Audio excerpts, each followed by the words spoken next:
High guys, welcome to my new vlog.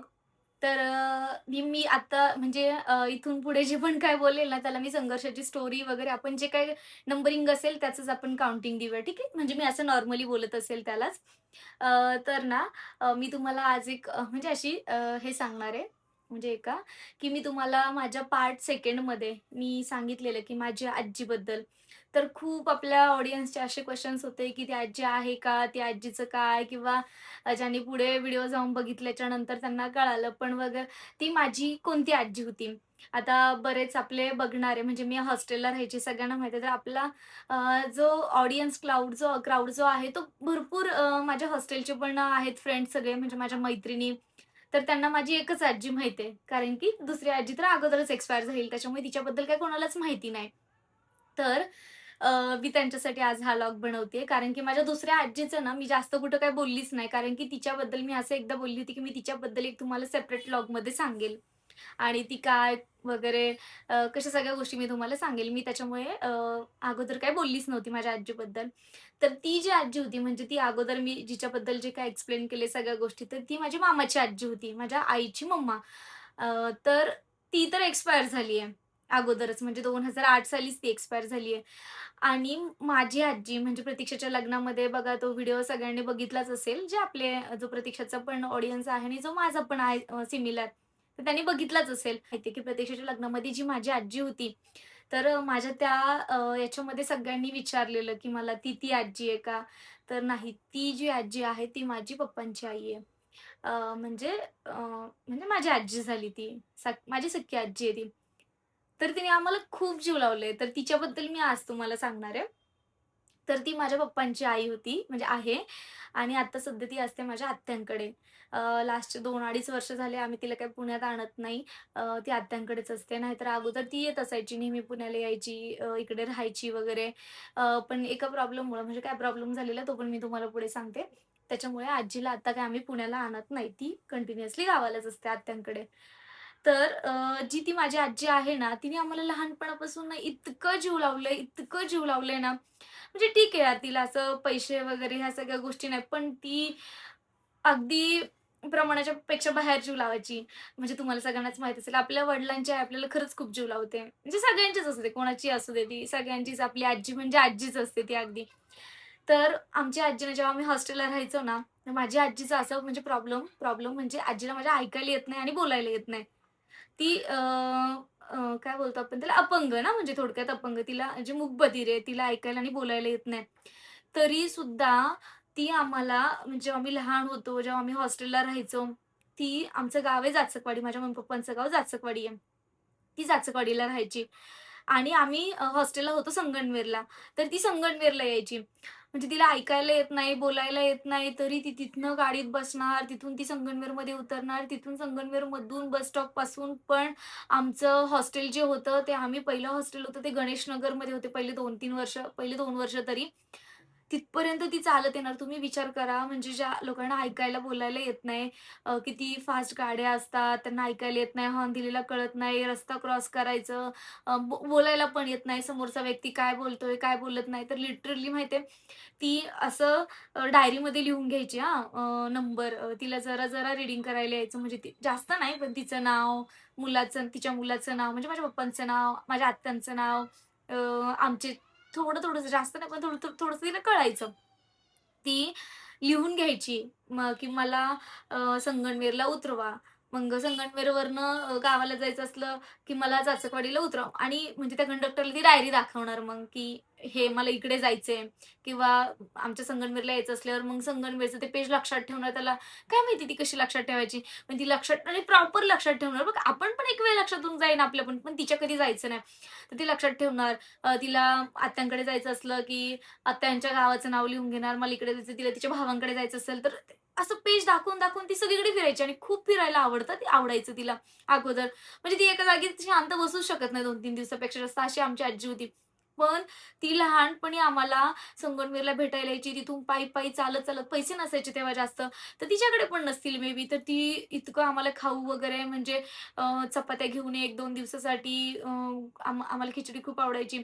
तर खिचडी घेऊन ये, हे घेऊन ये, ते घेऊन फक्त म्हणजे ना सगळं हॉस्टेल लाईफमध्ये ना जेव्हा आम्ही सगळ्या बाकीच्या मुली बघायचो ना, की ह्यांच्याकडे पण डब्बे म्हणजे त्यांचे पॅरेंट्स यायचे, दर आठवड्यालाच यायचे किंवा महिन्यातून 2दा तरी यायचे. आमची आजी महिन्यातून 1दा यायची आमच्याकडे. पण जेव्हा आम्ही दुसऱ्या मुली बघायचो, की त्यांच्या बापरे! त्यांच्याकडे किती आहे, त्यांच्याकडे शेंगदाण्याची चटणी आहे, त्यांच्याकडे असं आहे, तसं आहे किंवा त्याच्याकडे पैसे पण असायचे. त्यांना घरचा डबा खाणं म्हणजे हॉस्टेलमध्ये डायरेक्ट स्वर्ग डायरेक्ट सांगू शकत नाही आपण त्या गोष्टीचं एक्सप्लेनच करू शकत नाही. तर तेव्हा सगळ्या त्या गोष्टी. तर आम्ही जेव्हा दुसऱ्या मुलींना बघायचो तर आम्हाला म्हणजे असं वाटायचं यार आपल्यासाठी कोण आणणार आहे असं नाही का.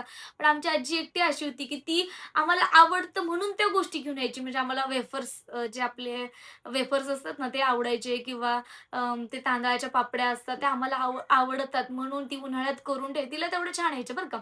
उन्हाळ्यात करून ठेवायची आणि मग नेहमी आम्हाला हॉस्टेलला भेटायला आली का त्या तळून घेऊन ये, तळून घेऊन ये किंवा सीताफळाचं सीझन आलं, सीताफळ आपल्या झरमलचा डबा किंवा जो आपला पिठाचा डब्बा असतो ना, एक ते जास्त फुटू नये किंवा खराब होऊ नये म्हणून त्याच्यात एकात एक व्यवस्थित भरून एवढा जड डब्बा घेऊन तिकडे येणार संगमनेरला. ती ऑलरेडी म्हातारी, ऑलरेडी तिचा जीव तिला जड, तरी त्याच्यामध्ये एवढ्या सगळ्या गोष्टी ती घेऊन आम्हाला हॉस्टेलला यायची. म्हणजे ना, आम्हाला तिघींना पण बरं का, आली का तिच्याकडे पण काही जास्त पैसे नसायचे, पण तिला जे पण साचून-साचून तिने ठेवलेले असायचे, त्यातून पण ₹50, ₹100 आम्हाला देऊन जाणार किंवा आली की आम्हाला बाहेर घेऊन जाणार. अ, असं ना इतकं म्हणजे ना कदाचित मला माहिती नाही माझ्या मम्मी-पप्पांनी किती जीव लावला असता, पण तिने आई-वडिलांचं पण सगळ्या गोष्टी तिने भरून काढल्या. हॉस्टेलला सांगते ना, आम्हाला कधीच मला कुठला नातेवाईक भेटायला आलेले जास्त आठवत नाही. माझे मामा पण यायचे, कधीतरी भेटायला यायचे. आत्या पण यायच्या कधीतरी, म्हणजे कधीतरी. पण माझी आजी न चुकता तिचा आत्ता पण आमच्यामध्ये इतका जीव आहे ना, प्रमाणाच्या म्हणजे प्रचंड प्रमाणाच्या बाहेर, की सांगू शकत नाही. म्हणजे आजीचं प्रेम फक्त मी ना माझे आई-वडिलांचं मला काहीच माहिती नाही. पण माझ्या आजीचं प्रेम मी लहानपण म्हणजे माझे आई-वडील होते तेव्हा पण, आई-वडील गेल्याच्या नंतर पण सगळ्यात जास्त प्रेम कोणाचं अनुभवलं असेल ना, तर ते फक्त माझ्या आजीचे. आणि म्हणूनच मला असं वाटतं, की माझ्या प्रिन्सला पण आजी पाहिजे होती किंवा माझ्या प्रिन्सला पण या सगळ्या आजीचं प्रेम किंवा ह्या प्रकारे आजीचं प्रेम घेता यायला पाहिजे होतं. आणि त्याच्यानंतर आहे ना आजीला ह्या सगळ्या गोष्टींनंतर आहे ना आजी आमच्या हॉस्टेललाच आलेली बरं का कामाला. 2-1 वर्ष आली होती. पण ती आमच्या हॉस्टेलला नव्हती, मुलांच्या हॉस्टेलला होती. म्हणजे गर्ल हॉस्टेल आणि बॉयज हॉस्टेलचं. तर आमचं गणेश नगरला हॉस्टेल होतं आणि माझी आजी नवीन नगर रोडला, संगमनेरमध्ये नवीन नगर रोड हा एक एरिया आहे. तर तिथे चक्रपाणी म्हणून असं काहीतरी बिल्डिंग आहे काय मला माहिती नाही, पण चक्रपाणी म्हणून होतं. तर तिथे म्हणजे तिथं आमचं बॉयज हॉस्टेल होतं. तर तिथे माझी आजी काम करत होती. आणि मला माहिती नाही बरं का, आजी तिकडे काम करायची. पण दर संडेला आम्हाला तिकडनं पण काय पोहे कर, त्यांचा नाश्ता असायचा किंवा काय वगैरे किंवा खायला-प्यायला सगळं घेऊन आम्हाला हॉस्टेलला यायची तिकडं. दर संडेला यायची लिटरली आणि पायी चालत यायची. तिथे पण ती काम करायची. तिकडं काय ₹1,500-1,000 पगार होता हॉस्टेलला. जास्त काही पैसे नव्हते तिथे पण हॉस्टेलला. तर आणि तिच्याकडे पण जास्त पैसे नाही. भरपूर काम पण असायचं. मला माहीत नाही आता हॉस्टेलमध्ये काम किती असतं. पण आता शेवटी आता मला हा प्रश्न पडतो, की तिला आमच्या हॉस्टेलला का नव्हतं ठेवलं? मे बी की आम्ही 3-3 नाती, मग आम्ही तिला हेल्प करू की काय? किंवा काय कुठल्या गोष्टी त्याच्यामुळे काय आमच्या हॉस्टेलला तिला ठेवलं नव्हतं. तिला बॉयज हॉस्टेलला ठेवलेलं आणि तिकडे पण तिला खूप मुलं त्रास द्यायचे कारण तिला बोलायला येत नाही, तिला ऐकायला येत नाही. कोण तिला डोक्यात टपली मारून जा, कोण काय कर, कोण तिची ॲक्टिंग कर, खूप मुलांनी पण त्रास दिलाय. तर ते ना जे कोणी मुलं असतील ना माझं बघत असतील ना हॉस्टेलचे, तर त्यांना माहिती आहे खूप त्रास द्यायचे ते मुलं सुद्धा आजीला. म्हणजे आजी आली ना माझ्याकडे तर सांगायची, की "हे असं करतंय, ते तसं करतंय." पण काय करणार आहे? आम्ही पण लहान-लहान, आम्ही तरी काय बोलणार आहे त्या लोकांना? कारण की आजी तिथं काम करत होती ना, मी सरांकडे पण कंप्लेंट करू शकते. तरी मी एकदा दोनदा बोललेली, "सर की तिथं आजीला त्रास देतायत लोकं." तर ते बोललेले, "नाही, आजी पण खूप त्रास देती." म्हटलं, "मग असू पण शकते." कारण की आजी पण ना थोडी आगाऊच होती, असं काही नाही. म्हणजे असं तिला बघा जे मूकबधीर लोक असतात ते कसे असतात ज्यांनी अनुभवले त्या लोकांना त्यांना माहीत असेल. त्यांना अजिबात थोडं पण मस्करी केलेलं, थोडं पण हे केलेलं त्यांना सहन होत नाही. त्यांची कोणी टिंगल केली, त्यांना कोणी हे केलं, की ते डायरेक्ट चिडतात, डायरेक्ट तापतात. आणि मग काय होईल पुढचं नाही सांगू शकत आपण. त्यांचा राग पण वेगळाच असतो. तसंच आजीसोबत पण काहीतरी मग आजीने 1-2 वर्ष काम केलं. त्याच्यानंतर मग आजी परत काम होत नव्हतं, काहीतरी गोष्टी होत होत्या. काही मला माहीत नाही इंटरनली काय त्यांचे त्यांचे प्रॉब्लेम झालेले. नंतर आजीने परत हॉस्टेल सोडलं आणि मग गावाकडेच गेली राहायला. मग आत्यांकडे राहा, इकडे राहा, तिकडे आता आम्हीच हॉस्टेलला राहत होतो त्याच्यामुळे आमचा काही सवालच येत नव्हता. मग ती तिच्या पद्धतीने शेतात कामाला जायची. कधी आत्यांकडे, कधी आमच्या गावाला तर अशी राहायची. पण आजी म्हणजे आजीने जे आमच्यासाठी केलं ना, लिटरली ते असं शब्दात याच्या बोलण्यासारखं नाही. खरंच ती होती ना म्हणून सगळे गोष्टी असं काही वाटत नव्हतं कुठल्या गोष्टीचं, की नाही ओके आम्ही हे पण करू शकतो, हे पण आहे आपल्याकडे किंवा बाकीचं तर आम्ही तर कधी तेव्हा कंपेअर करायची गोष्टच येत नव्हती. कारण की कंपेअर हा गोष्टीचा पार्ट असा होता, की मम्मी-पप्पा नाही, तर जग शून्य आहे सगळं आपल्यासाठी. तर आपण कंपेअर कोणासोबत करणार आहे? कारण की प्रत्येक आपल्याला हवी असणारी गोष्ट आपल्याला मिळणार आहे असं नाहीये. त्या मुलांकडे आहे, तर त्यांचे मम्मी-पप्पा आहेत. त्यांना ते ऑब्व्हियसली मिळणार आहे ती गोष्ट. आपल्याला कोणी द्यायला? आपण कोणाकडे मागणार आहे? त्याच्यामुळे आणि त्यातल्या त्यात आम्ही तिघी जणी कुठल्या नातेवाईकाकडे तरी कसे मागणार आहे, की तुम्ही द्या, हे द्या, ते द्या. असं नाही आपण कोणाकडे मागू शकत. तर त्याच्यामुळे आमची ती मेंटॅलिटी ना ती झालीच होती, की नाही आपण आपल्याकडे हट्ट करायला, आपण हे करायला आपल्याकडे ह्या गोष्टी नाहीच आहेत. तर त्याच्यानंतर असं, की आमच्या आजीने सगळ्यात जास्त आमच्या हॉस्टेलमध्ये म्हणजे आम्ही हॉस्टेलच्या लाईफमध्ये आम्हाला सगळ्यात जास्त जीव कोणी लावला असेल तर आमच्या आजी. आजी खूप करायची आमच्यासाठी आजारी वगैरे असेल तर सगळ्या गोष्टींची काळजी घ्यायची ती. त्याच्यानंतर मग नंतर आम्ही हॉस्टेल पण सोडलं. नंतर मग आम्ही जेव्हा हॉस्टेल सोडलं तेव्हा मी माझ्या आजीला माझ्याकडेच घेऊन आलेली. मग तिकडेच आजी राहायची. पण कसं आहे म्हाताऱ्या माणसांचं नेचर ती नंतर तिचं ना थोडंसं सगळ्या गोष्टी आता तिच्यासोबत पण कसं ना की म्हणजे माझे बाबा, माझी आजी ना म्हणजे माझे पप्पा झाले. त्याच्यानंतर माझी आत्या झाली आणि माझ्या आत्या ना काहीतरी 1-2 वर्षाची की 1-2 महिन्यांची होती ना, तेव्हाच माझे बाबा एक्सपायर झालेले. ती एवढा मोठा दुःखाचा डोंगर तिने घेऊन तिने 2 मुलांना इतकं मोठं केलं, इतक्या सगळ्या गोष्टी झाल्या. मुलाचं पण लग्न करून दिलं, मुलीचं पण लग्न करून दिलं. सगळ्यांचे व्यवस्थित संसार चालले थोडेसे इकडे-तिकडे. पण त्या हे सगळं मुलं मोठं करताना त्या एका आईला किती त्रास झाला. तसं तिचे भाऊ खूप छान म्हणजे माझ्या आजीचे भाऊ खूप छान म्हणजे माझ्या आत्यांचे आणि आत्यांचे नाही पप्पांचे मामा. खूप छान त्यांनी पण खूप सपोर्ट केला माझ्या आजीला सगळ्या गोष्टींमध्ये. त्याच्यानंतरनं माझे पप्पा म्हणजे थोडंच 5-6 वर्षाचा संसार त्या लोकांनी केला आणि लगेच माझे पप्पा आणि माझी मम्मी म्हणजे लगेच मुलगा आणि सून पण एक्सपायर झाली. तर ते लोकं कुठे एक्सपायर होतात की नाही लगेच एक नात पण एक्सपायर झाली. तर त्याच्यानंतर 3 मुली आम्ही तिघी मुली फक्त. म्हणजे तिने एका पाठोपाठ म्हणजे तिला असं आयुष्यामध्ये ना कधी लहानपणापासून सुखच नाही मिळालेलं. तर तिने खूप असं दुःख सहन करत म्हणजे अजूनपर्यंत पण तिला असंच, की नंतर मुलगा गेला, नंतर मग तिचं कसं होणार? नंतर तिने परत शेतात वगैरे जाऊन स्वतःचं हे सगळ्या गोष्टी करून स्वतः करत आली. ना चांगलं घर, ना चांगली लाईफ, ना चांगल्या गोष्टी कधी, ना मनासारखं खायला. म्हणजे सगळं प्रत्येक आयुष्यात तिला तसंच मिळालंय. त्याच्यानंतर ती आमच्याकडे पुण्याला पण राहायची. तर पुण्याला पण काय झालेलं म्हणजे राहायची बरं का नॉर्मली चांगली 1 महिनाभर चांगली राहायची, गावाला जायची, परत आत्यांकडे राहायची, परत इकडे यायची. पण ना आता 1 दीड 2 वर्षापूर्वी काय झालं ती इकडे आली. आता प्रतीक्षा प्रतीक्षा पण म्हणजे प्रतीक्षाची पण कामं तिचे रील्स वगैरे ह्या गोष्टी असायच्या आणि हा पण ऑफिसला जायची, मी पण ऑफिसला जायचे. माझं पण तुम्हाला सांगितलं हे डिव्होर्स वगैरे ह्या माझ्या सगळ्या गोष्टी चालू होत्या. तर आम्ही आजीला काय करायचो, की "तू एकटीच राहा घरी." तू एकटीच राहा घरी आणि आम्हाला काय वाटायचं की ती राहीन घरामध्ये. पण ती आहे ना, आम्हाला जेव्हा नंतर लोकं सांगायची, की "आजी तुमची इकडच्या गल्लीमध्ये गेली होती, तिकडच्या गल्लीमध्ये गेली, ह्या लोकांनी आणून सोडलं, त्या लोकांनी आणून सोडलं." 1-2दा तर हद्दच झाली. पोलीस कंप्लेंट लोकांनी, की बाबा ही आजी हरवली आहे वगैरे म्हणून. तर एकदा दोनदा लोकांनी कंप्लेंटच केली. मग पोलीस आले. मग कोणीतरी सांगितलं नाही, की ती आजी ह्या-ह्या लोकांची आहे.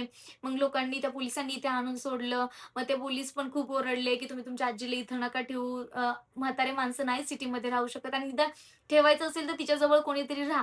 पण आता आपली परिस्थिती तर तुम्हाला माहीतच आहे. आम्ही जॉब करणारे लोकं, घरात बसणार आजीसाठी तर काय खाणार, काय पिणार? आपल्याला काय गावावरनं कोणी ना म्हणजे धान्य देत नाही. आपल्याला प्रत्येक म्हणजे मिठापासून तर सगळ्या गोष्टींपर्यंत इथं विकत घेऊन खायचंय. आपल्याला गहूचा दाणा, बाजरीचा दाणा किंवा कडधान्य किंवा काही गोष्टी का भाजीपाला आपल्याला कोणी गावावरून देणारं नाहीये. प्रत्येक गोष्टी विकत घेऊन खायला लागते. तर घरात बसून कसं चालणार आहे? तर मग या सगळ्या गोष्टींचा विचार करून आम्ही आजीला म्हणायचो, "आम्ही लॉक लावून जाऊ का बाहेरून?" तर ती अशी जोरजोरात दरवाजा आपटायची.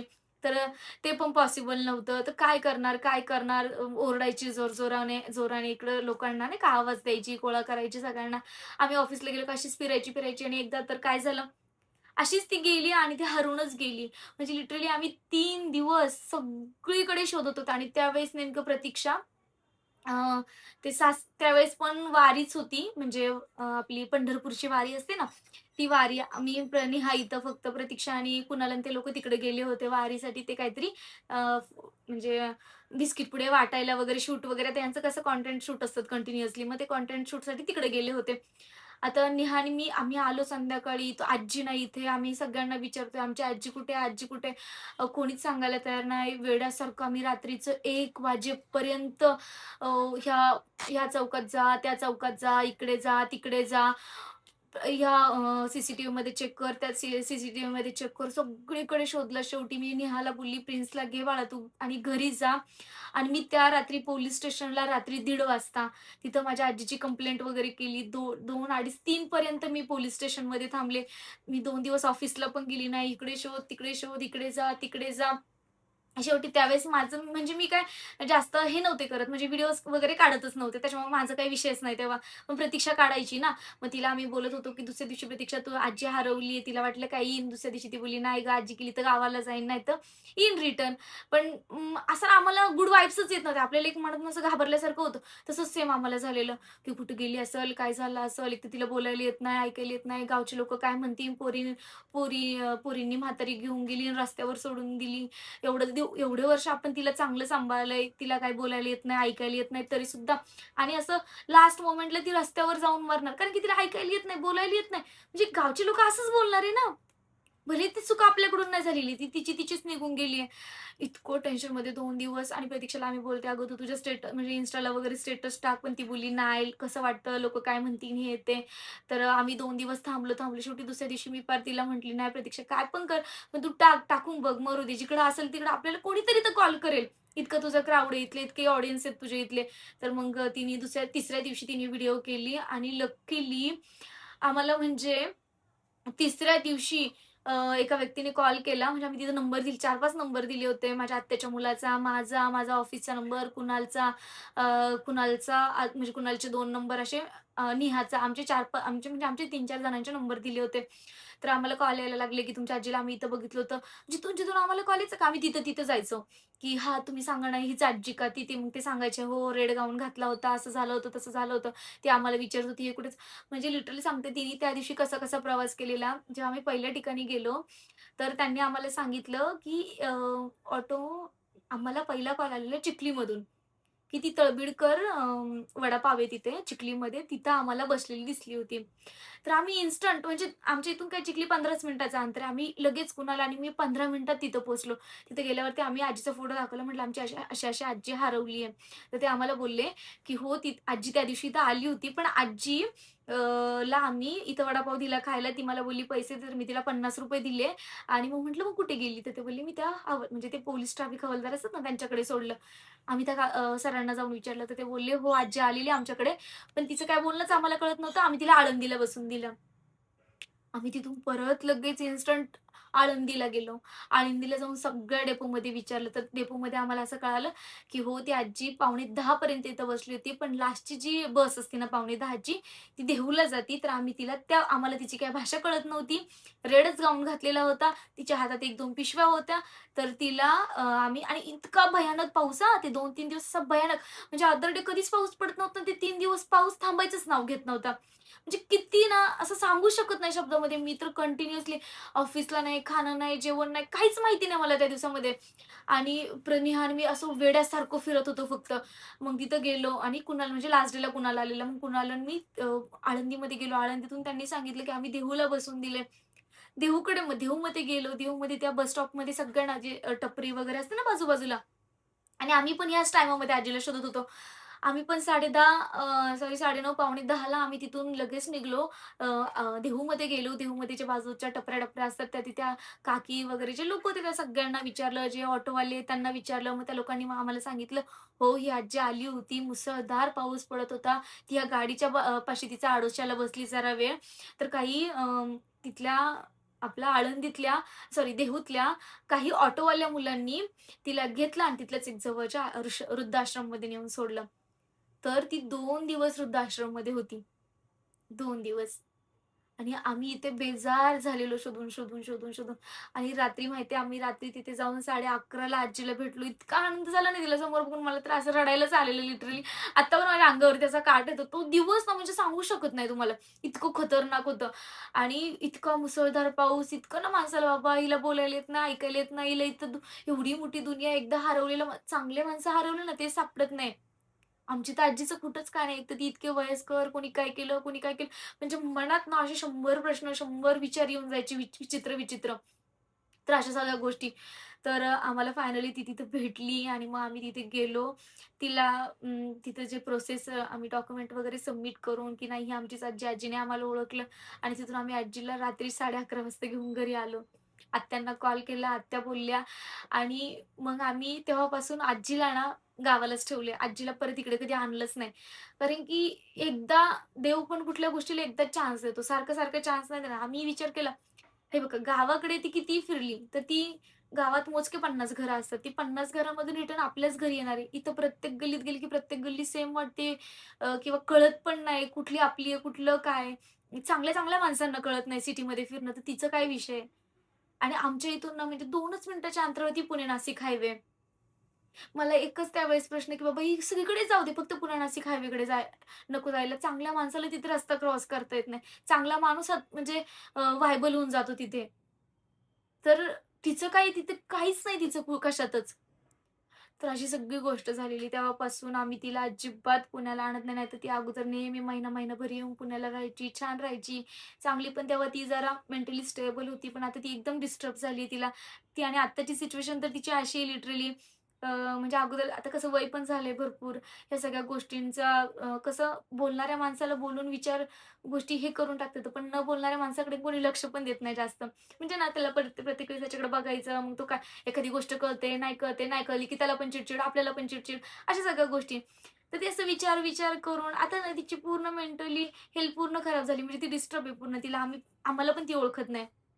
कोणालाच ओळखत नाही. आत्यांना पण ओळखत नाही. खाते, खूप त्रास, आत्यांना खूप त्रास देते प्रमाणाच्या बाहेर. पण आता गावाकडे ह्या सगळ्या गोष्टी ठीक आहे. सिटीमध्ये ह्या गोष्टी आणि आता म्हणजे तेव्हा तर आमची जी रूम होती, ती फक्त 1 आर-के. त्यात प्रिन्स, मी, नेहा, प्रतीक्षा, कधी-कधी कुणाल वगैरे आला म्हणजे असे आला तर वगैरे. तर आम्ही एवढे सगळे लोकं इथे राहायचो. तर मग असं ना आणि आजी पण आणि म्हाताऱ्या माणसाचं तर किती सगळ्या गोष्टी असतात तुम्हाला पण सगळ्यांना माहीतच असेल. तर असं सगळ्या गोष्टी होत्या. पण आजीने खरंच खूप म्हणजे आम्हाला इतकं जीव लावलाय ना आता ना असं वाटतं की तिच्यासाठी करायची वेळ आहे. तर म्हणजे तिच्यासाठी करायला पाहिजे आता खरं तर. पण ना की सगळ्या गोष्टींचं तुम्हाला तर माहिती आहे माझ्या मागे सगळ्या गोष्टी कशा आहेत सगळ्या. मला प्लीज सगळ्या गोष्टी काम वगैरे नाही पॉसिबल होत. असं वाटतं नाही का. पण माझी माझी जेव्हा सगळी गोष्टी एकदम स्टेबल होतील, पण तोपर्यंत आजी पण राहायला पाहिजे. कारण की आता ती खूप खराब झाली आहे. मी कधी गावाला गेली ना, मी नक्की तिचा व्हिडिओ वगैरे तुम्हाला दाखवेल. तसं प्रतीक्षाच्या याच्यामध्ये ना तुम्ही बघितलंच असेल आजीला. पण मी ना नॉर्मली मी आत्ताच व्लॉगिंग चालू केली 1-1.5 महिना झाले. त्याच्यामुळे माझ्याकडे काहीच नाही म्हटलं तरी चालेल. तर पण मी आता कधी गावाला गेली ना, तुम्हाला नक्की दाखवेल ती माझी आजी. तर ती माझ्या पप्पांची आई. जिने की आम्हाला खूप जीव लावलं प्रमाणाच्या बाहेर. तर अशी माझ्या सगळ्या म्हणजे माझ्या आजीची सगळी स्टोरी आहे. तर आजच्यासाठी मी तुम्हाला असं सांगितलेलं, की मी एक दिवशी तुम्हाला सांगेल, माझ्या आजीची स्टोरी सांगेल आणि आज मी सकाळी नाही टाकला व्लॉग ना, तर मला सकाळी वेळच नाही मिळाला. तर आज मी त्याच्यामुळे आता रात्री टाकते व्लॉग. तर चलो बाय बाय.